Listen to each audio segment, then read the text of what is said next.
नमस्कार सांग मैंने मु सचिन आपन स्वागत करुँ सचिन डिजिटल कम्युनिकेशन। आज गोटे न्यू पोस्ट रिलीज होती जो साउथ रेलवे अप्रेंटिस रोचे 2025 रिलीज होती 3568 पोस्ट अच्छी 25 सेप्टेम्बर पर्यटन तार शेष तारीख अच्छी। तो कौ मैंने आवेदन करेंगे चलो सांग मैंने देखा all Odisha all India candidate मैंने अप्लाई करेंगे। पोस्ट रोचे अप्रेंटिस जोटा कि आपण मानक शिखेवा सहित आपन को जॉब रिलेटेड दब मतलब आप गोटे वर्ष अंडर रही कम करा पड़ो मैंने जॉइनिंग करेंगे। तो फीमेल SC/ST PWD आप्लिकांट नील रोचे और कौन आप्लिकेसन फी ना जो मैंने जो मैंने अदर आप्लिकांट मतलब OBC SC/BC बॉयज मैंने तो से 100 टଙ୍କା अच्छी पेमेंट मोड हो ऑनलाइन। तो ऑलरेडी आवेदन प्रक्रिया स्टार्ट हो सारे 25/8/2025 रु 25/9/2025 मतलब सेप्टेम्बर मास पर्यंत अच्छी।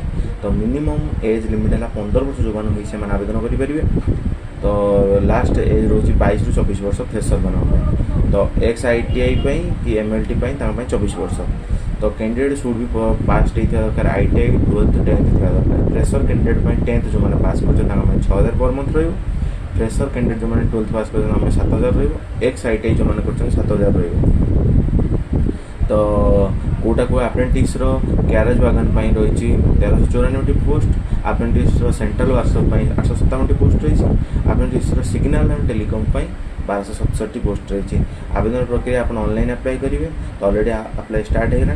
तो सांग मैंने डेरी नक जातु फटाफट अप्लाई कर रही। जय जगन्नाथ। दयाकोरी मो चैनल को लाइक सब्सक्राइब शेयर करने भूलें कारण ये नोटिफिकेशन पाइबा आपको channel subscribe like share must भी करा पड़ो।